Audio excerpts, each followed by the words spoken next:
Hi there. Hello. Hello, Michael. Oh, hey guys. Hi. I'm walking on weird ground for me. This is different. Pontus, I recently recorded an episode where I did an overview of Angelina Jordan's EP. It came out 6 months ago, but I spoke to Miss Psycho recently and we did a video with an overview, and we looked at not so much each individual songs, but the whole shape of it, where we looked at each of the songs with EP, and Mike was actually working with us, and he said he would supply us with some paintings for each of the songs. And it arrived a couple of days before we actually recorded, and we were knocked sideways. We were knocked for a loop by what he did. And not only was it totally creative, but Miss Psycho said, in Mike's own way, he's like Angelina Jordan, because each of the paintings that he's done almost represents a different genre. And I looked at the paintings and I thought, I'm going to interview Mike one way or another because these paintings need an episode completely on their own.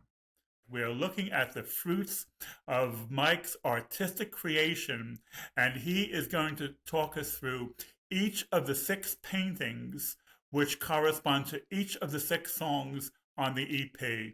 And all I can say is, fasten your seatbelts. Great. That's going to be really awesome. I've just looked a little bit at the paintings, and I've also read some description that you had of them, Michael. But what's your background? Are you an artist? I'm an artist, but I'm not living off of it. It was the same with my father. He painted his paintings on Fridays, and the rest of the week he was in an advertising agency.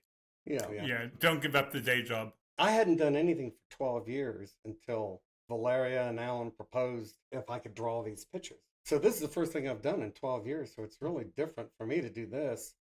Tendency, most of my art is very realistic. I do realistic portrait work. But I was encouraged to go outside of that, and I'm glad I did because this was really fun. It was fun to explore a little bit and also take on the mantle that Angelina takes on with different genres. Yeah. I figured that I should at least try to have a different art style for everything that I'm showing. That's how it began. Yeah. Now, the one I found just unbelievably spectacular of the 6 paintings you've done, the one I just thought was incredible was the one for Now I'm the Fool.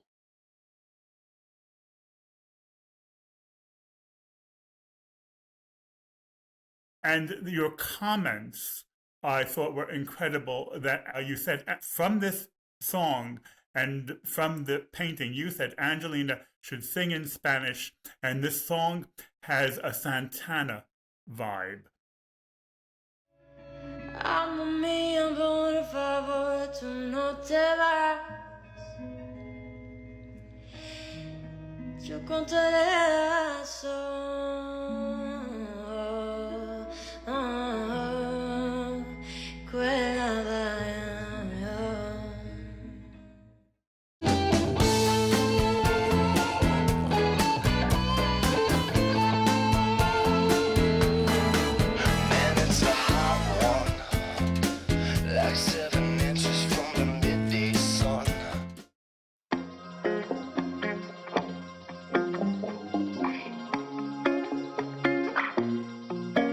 What can I do when you tell me I deserve someone? And I looked at the painting and I really felt you captured the song and you captured the vibe in the painting. Of course, Santana was late 60s and early 70s. You gave it a psychedelic feel as well. Oh, absolutely. Yeah. It's psychedelic, but it's not psychedelic. I was pretty much in that generation too. But yeah, I felt a lot of energy doing this. I got excited when I was moving through it. And what I do with some of these pieces, I'd listen to her song. And of course, I know it so well. I'm like most fans. I've got every word and every movement of every one of those EPs memorized, that I could turn it off and it'd still be playing in my head while I work. What I would do is between every piece I did, I would do what I call a palate cleanser. Just like you're drinking a cup of coffee between a wine tasting. Wow. And what I would use is I'd use certain pieces that would connect that were different, even though it wasn't Angelina singing. Like for this one, a connector piece I used was Chick Corea's Love Castle. But incredible work.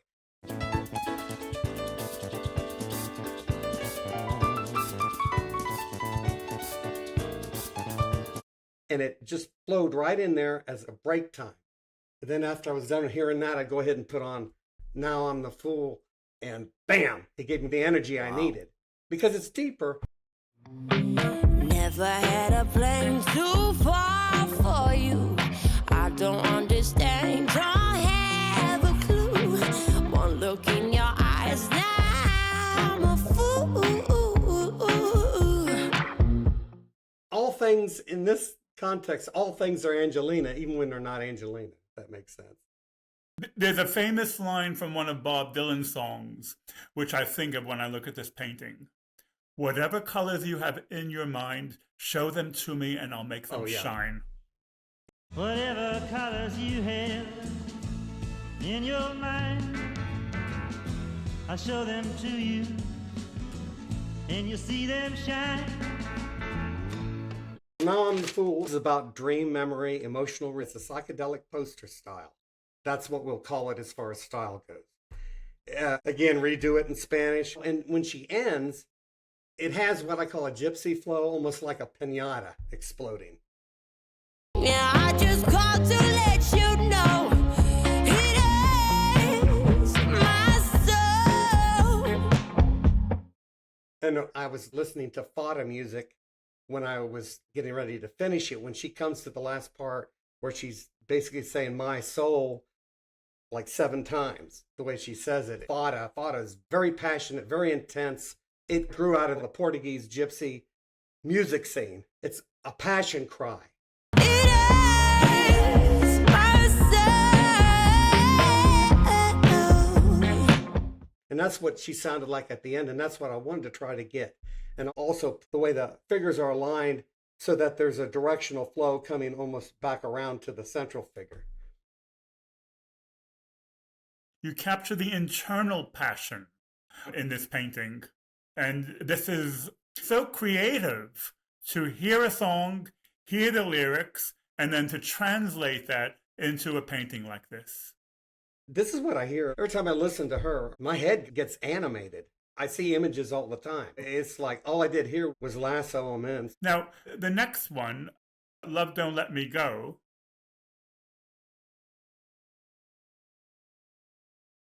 This one I just found incredible. That was Miss Psycho's favorite one. It was important to me to find out what she thought about it. How did you come about being involved in this video with Alan and Miss Psycho? The one video you did on creating videos in general, where Alan was showcasing Valeria's work with her video, what was going on.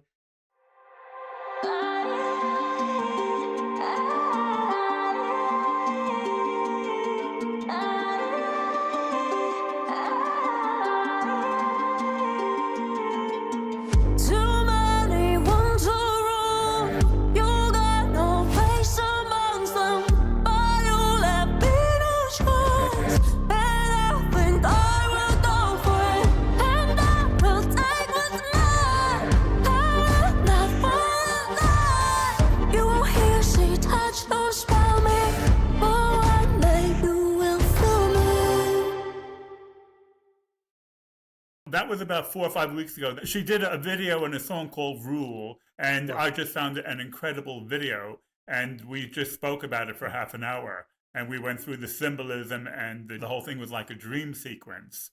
But your paintings are like a dream sequence. I look at this, and my first impression, even before any type of analysis, is, to me, this is a biblical scene. That's interesting. Because it's almost like Exodus coming out of the desert. Only now for the first time am I seeing behind Angelina's shoulder, there is a face in the clouds. Yeah, love, I wish you had a face. Love, I really wish you had a face.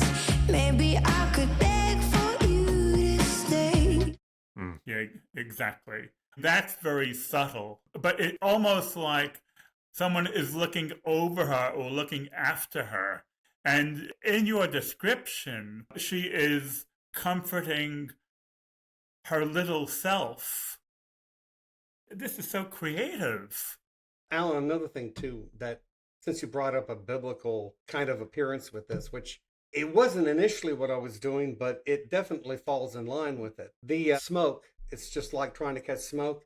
But it's just like trying to catch smoke. As I put an incense burning palette behind her going up, and of course it's forming a heart. And the incense smoke is basically a symbolism of prayer. So that should work with the biblical context. And the robe on her right, it blends out. If you notice, it's actually a hand on her shoulder too. Her arm is actually a larger hand that actually shapes her shoulder. And that's coming from the other side, which is representation of the moon, which is the influence of her grandfather. So you've got his support, strength in her. You've got her supporting herself and what she's been through growing up. And then you have the infant of her, infant Angelina, where they're all guarding her. A lot of Easter eggs. If this were in a museum and I saw it, I would say, I love this painting. But to hear the different levels of explanation and to know the story behind it, because we all know different levels of Angelina's story, it just means instead of it being great on one level, it's great on 3 levels. That's good to hear. I hope what it does for people when they look at this is they begin to have a type of understanding with the song, of course. And her lyrics are very pivotal to all these paintings, as well as their music. And I wanted this to be in such a way that you could move in and out of the spaces too, visually, where you weren't set in a tight focus. Yeah. Because that's the way lyrically she moves through Love Don't Let Me Go. It's the type of tempo and time spacing is what I was also trying to capture in, as a rhythm within the piece. And still have it open enough to breathe. But Mike, one of the sub-themes of this podcast is when someone is watching this, they should be thinking, how can Angelina inspire me? You've taken it to an extreme, and it's a great extreme, but maybe not everyone can take it this far, but everyone in their own way can be inspired to do what they can do. Absolutely see that. And also, see, she does a lot, people. She does a lot for me, but she does a lot, so much more than just inspire. She's like a living medicine. It's like she's a healer of sorts. Yeah. When I discovered Angelina Jordan the first time, I was actually watching Diana and Canova. And then I was watching Wicked Game. I just fell on that, and I was dumbfounded by it. She was 15 years old. And never dreamed that I need somebody like you.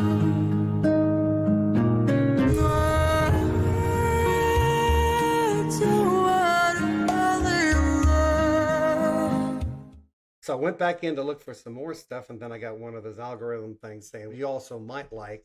And then there was, I put a spell on you, and that was it.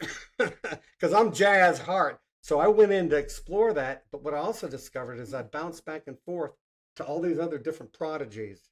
And I saw one thing on Angelina I did not see on anybody else.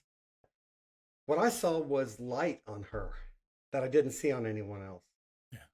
To me, I saw God's hand on her. So it's easy to do art if it's connected to her. I really want to know what she might think of it. And more so even what Mary might think of it. Mary's work is a whole different world too. And she has a freedom I covet. I don't have that freedom that she explores. It's calculated, but it's a childlike freedom that a lot of us lose as artists. And she seems to have maintained it. So Pontus and I have a to-do list. And we have a list of our big 4. And the order is Michael, Sarah, Mary, and then Angelina. But we're not optimistic about interviewing any of those. We think they're well and truly beyond our reach. you just had Boris, and he's a big deal. Yeah. Boris! Hi. Nice to see you again. Well, it's to see you too.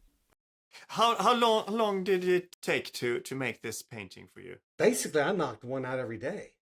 Wow. It was just like, bam. Sometimes I don't feel that good and it's hard to, but once I get started, it's like the obsession's back again like it used to be. Yeah. And I sit down and I can't get away from it. And in times of hours, probably about 5 hours, which isn't a lot of time. So when you paint, you go into the zone. Everybody has a different place they're coming from, and even in understanding what Angelina does herself.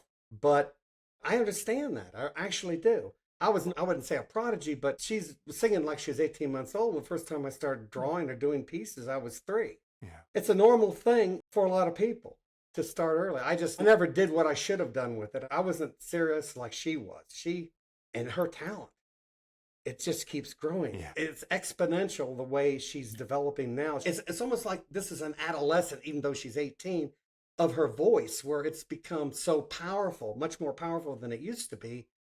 And now the nuances, a lot of people saying, oh, she's just all power, but she isn't like she used to be. Of course, she isn't like she used to be. But those nuances that you love so much, those will be developed. But she's got stronger ammunition now, and she's learning how to use it. Yeah. And I think we're going to hear some really incredible stuff in the next year or so.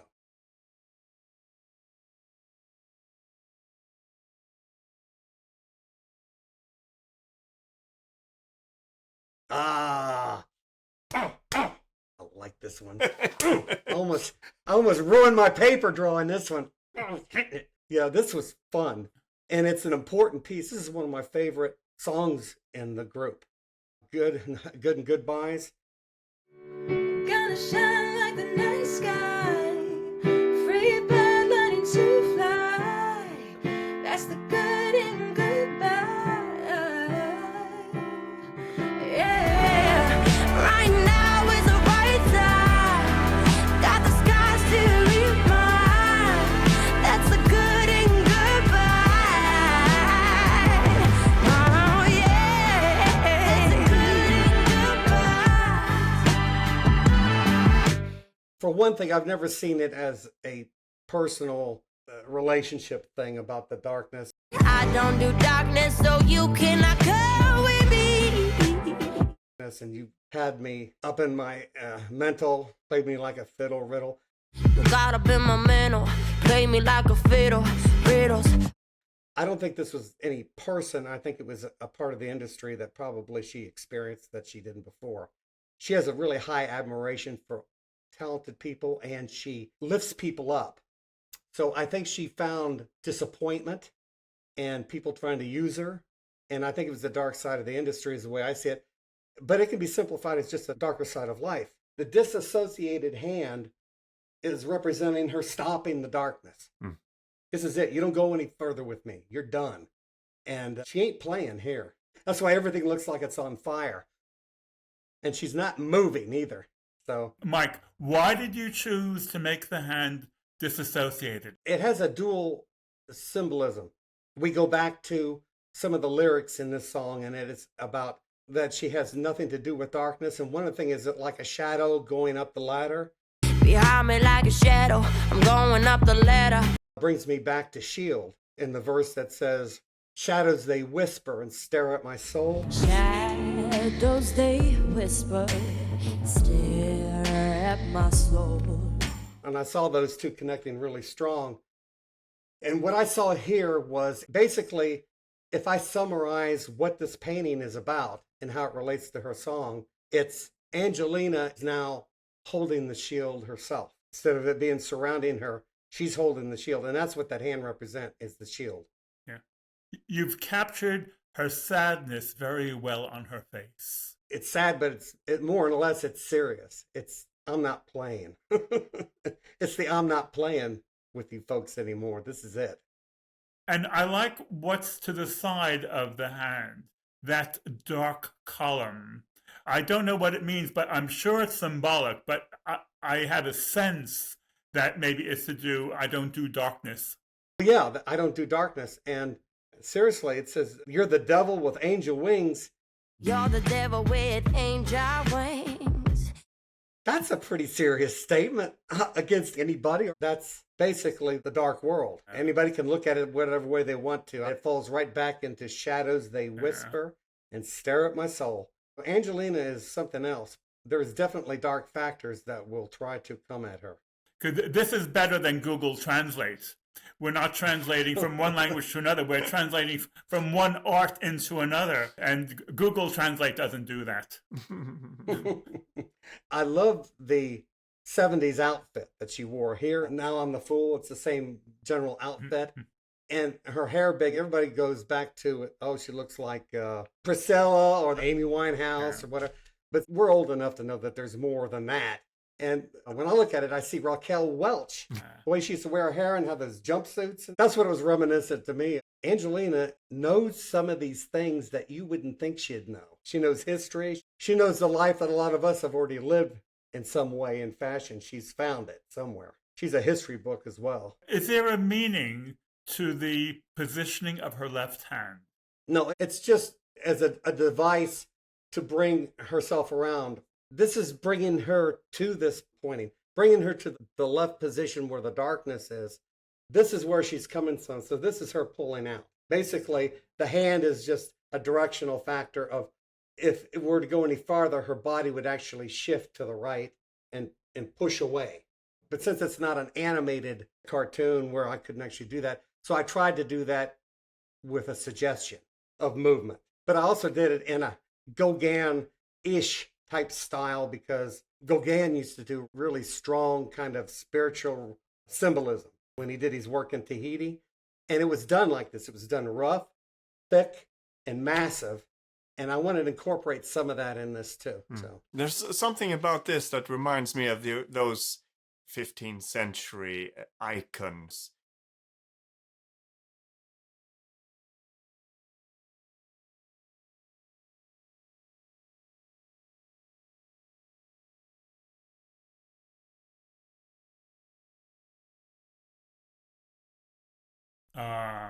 Oh, I love this. I love this. I love what I was doing with it, Fire and Rain. And I got to tell the backstory about how I got the idea from it. It was from my granddaughter. She's 8 years old, Addie. She made a little get well card, I love your grandpa, get better kind of card. And she put it in a gold frame. She had all these fire flowers and pictures of her and my son and my daughter-in-law like waving. And she cuts all these little things. And she's really talented. And what I did is I basically stole the idea from her. And then I stole the quote of Picasso saying, good artists borrow, great artists steal. Then when I finished it, I came back and showed it to her. And she's grinning in there. And so I guess she forgave me for it.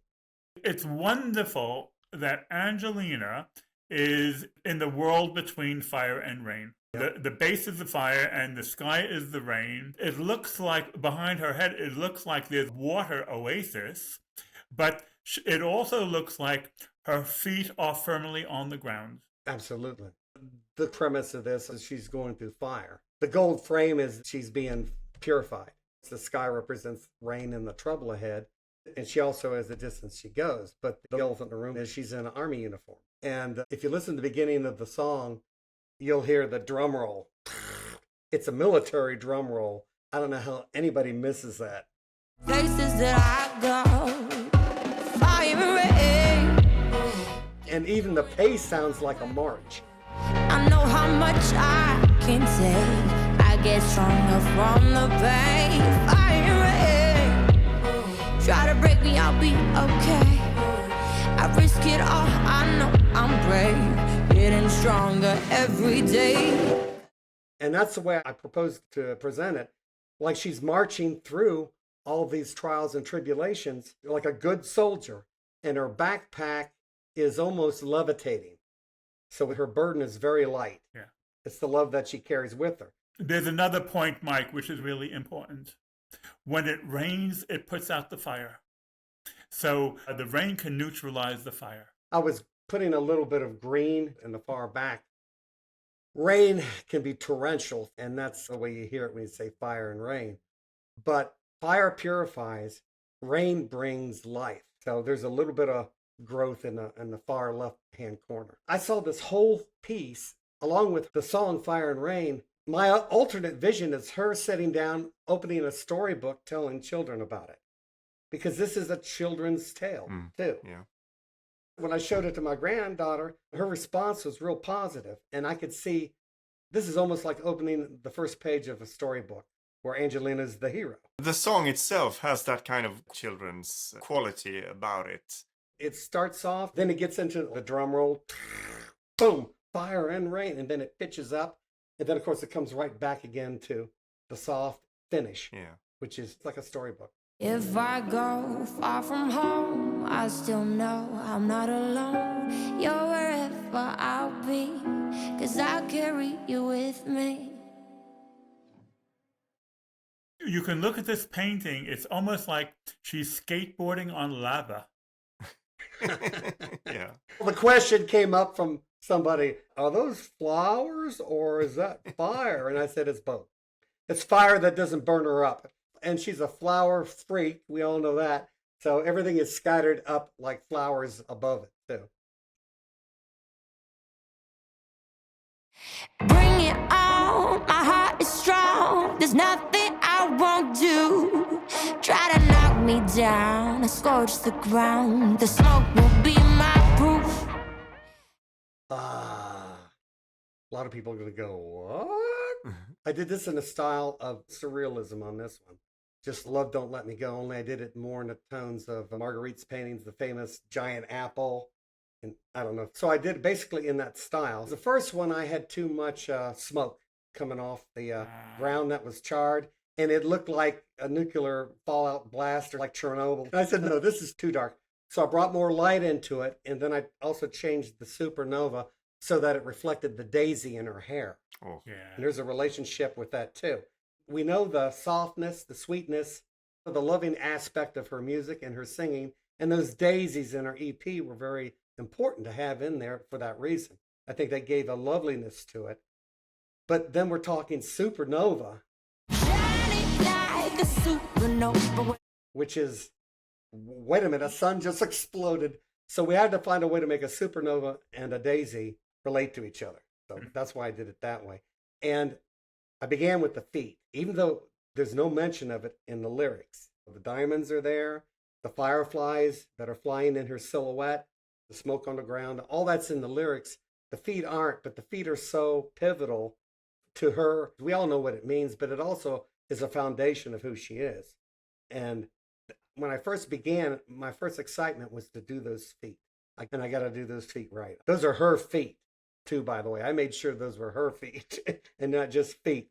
So all that's basically built on that. The fireflies in the silhouette. I was trying to also do these pieces as portraits without them overtly being portraits. But I got to find more interesting ways to present a person than just a exact representation of some sorts. So, Yeah. So that's Diamond too. And the whole song is a declaration where she's done. She's here. There's no going backwards. I told you, and now I'm going to show you. I told you, now I'm about to show you. This is the point where she's actually declaring herself. She's out there. There's no going back. You don't refer to yourself as a supernova and then step back and say, oh, maybe not. Yeah. Supernova. She's nuclear, baby. That's what she is here. She's nuclear. A couple of things about this painting. One, I love the way an artist can totally toy and control my eye. My eye, and I think every viewer's eye, is immediately drawn to the feet. No choice. Absolutely like a magnet. And this is the skill of an artist to be able to do this. And also, it's from Love Don't Let Me Go, but she doesn't have a face here. Right. And that anonymity makes you look even more at the feet, and it makes you concentrate more on the diamonds, because the diamonds are totally encompassing her, and her face is irrelevant. Well, Alan, I don't even need to talk about this. You're saying everything for me at this point. I'm just telling you how it strikes me. I'm kidding, but I'm not kidding. I appreciate that's what I like to hear. I'll always get dumbfounded if I show somebody something. They go, "Yeah, that's real nice," and that's all they have to say. Or some other case, I don't really like that one, and that's it. And it's 3 words and walk away. And I feel like, wow, I'm not reaching this person in any realm, but no, it's good to hear you talk. If a work of art is striking me, or if an Angelina Jordan is striking me, I simply put into words how I'm being struck. Mm. It's not rocket science, but it's just how I react to art. It's powerful and it's original, and especially how we're layering it into the lyrics. This is great. The silhouette was some indication of her actually sitting in the air, which is a really odd position. That's why her knees are up there and her hands are with her knees and her head's turned. But the vehicle of the silhouette was so that I could show the fireflies. I hate to make a joke at this point because this is so beautiful and so serious, but initially when I saw it, my first reaction was, wow, she has a really bad case of dandruff. That's okay. You know what my silly response was she looks like she's coming out of a sci-fi movie, like she's a nuclear girl. She's radioactive. She's put her finger in the electrical socket.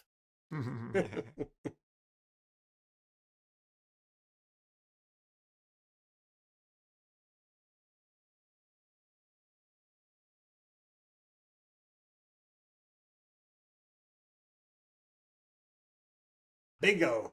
There we go. It's the blue and it's the flow of it. The top right corner, the way her gown or her hair, it's just the flow. And her hands. The hands can mean, oh, my heart, or I have something to give you, or my hands are in unison. It's just poetry, this. And it's so Japanese. That was my next thing to clarify. In the beginning, when you see the color coming from her left side of her jawline going down to her arm, that's really the only thing with strong multiple changing color. And that's a very Japanese thing. Either subdued or homogeneous or related visual, and then something striking, very subtly introduced. That's a very Japanese way of doing art. And when I began this, the idea was, okay, this one is also done like an old jazz album cover from the 50s. This has that same kind of platted artwork that's usually sat on there with the artist in some way being on the cover. So I got the 50s jazz part, and then again, the Japanese influence, because I think that's so strongly overlooked when we're talking about Angelina. Everybody's always going on the Persian side because they connect with Mary. But there's a lot of Japanese in this, and a lot of Japanese in her that I wanted to bring out. And hopefully I did it. But I still kept her in a sea of blue, which I know she loves. Of course, the hands, my heart flows into you like waterfalls. But my heart flows into you like waterfalls. Then also you have on the side, taking in the breeze as I fall. But I'm taking in the breeze while I fall. That's the sweep coming from the right side. What I also did is, if you look at it, it's not really linear. It's ever so slightly tilted to the left. To give that feeling of falling without it being obvious. So she's falling in the picture too. And yeah, I just love going into a close-up of the face. And my heart flows into you like waterfalls. It also brought me back to the river flow when we were talking about her performance in Japan, the song Like a River Flow.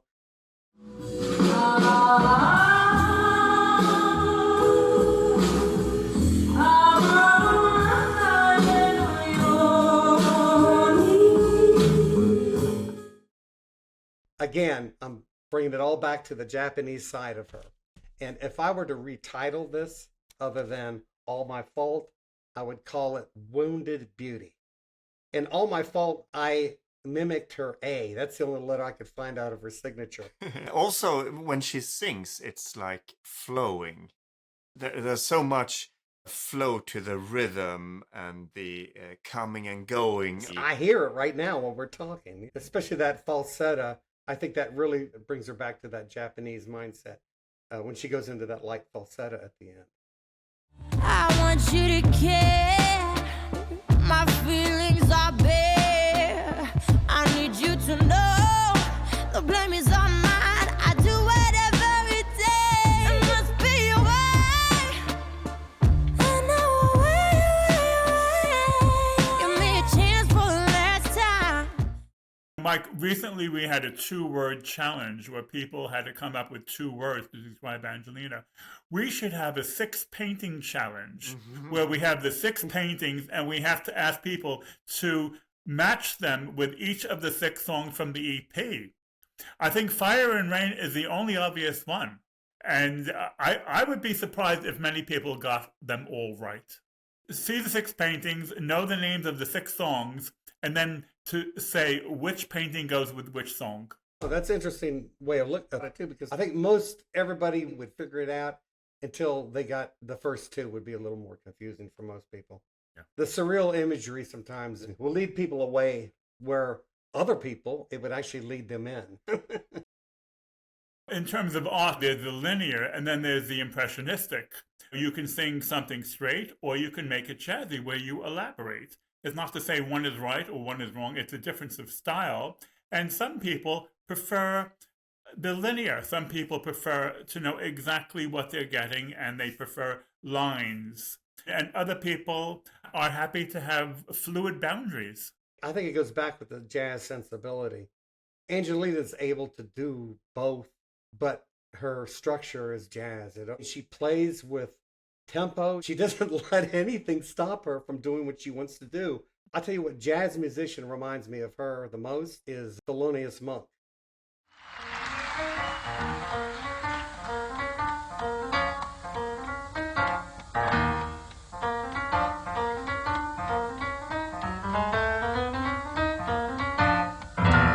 He's the master of desyncopation. Mm-hmm. He breaks syncopation constantly and brings it back again. And that's what she does. She breaks everything down and brings it back in again. And she does it honoring somebody's style. And she does a lot of things all at one time. That's why I felt compelled to do different genres for this. Because what else would I do for her? You know? She is the girl with 1,000 voices. So it's only right that you should have. The jazz is always in there. I always hear it no matter where she goes. I think it's very profound to me. And I want the viewers to have that same connection. I was just dumbfounded. Nobody's ever said profound and Michael in the same sentence. So it's a little weird. Yeah. Mike, when Angelina puts out her new album and there are new songs, we will have you back again with more paintings. What will you do with the paintings? What's the plan? This is 1 in a million. If I ever hear anything from that family about it, of any interest in any way, shape, or form, then I'll still have them. If I don't hear anything very soon, what I'll do is I'll just find somebody that appreciates it the most and give it to them. Maybe you can donate it when they open the Angelina Jordan Museum in Oslo. This would be an appropriate thing to hang in the museum. One thing I did want to say before any of this ends, this point, I'm doing another piece on my own, but I'm doing it very cautious. I'm doing Princess of Ruins. The thing is that doing this representation, it's going to be her, the girl. That's the whole thing. It's the girl. And I'm putting in all my tools on this one, all my energy, all my skills as I can. Wow. But I'm very cautious about it because if I could ever get any input on it from any of their family about it, any changes, because I don't want it to become like an AI representation. What I'm going to do is I'm going to work like an archaeologist, is dig up the pictures that are in the Between Two Hearts that Mary did and try to assemble out of common sense what this little girl looked like. Okay. And basically that's what I'm doing. Yeah. And I'm simply doing a portrait of her standing in her new green sea fuzzy girl boots on with her regular clothing, which is going to be tattered, with a big smile on her face and basically the slum behind her. But it isn't going to be depressing even having that. Basically, it's all about the girl's face. Yeah. But it's going to be more of my realistic. And then I started thinking, Angelina's done what, 250 some covers? Yeah. Plus her own music? Yeah, I'm way behind. But yeah, I'm going to start Princess of Ruins. Okay. I'm going to go ahead with it and let the chips fall where they may. Yeah. You know. Okay. But I already got her face in my mind already. Mike, this last hour has been a total revelation. Yeah.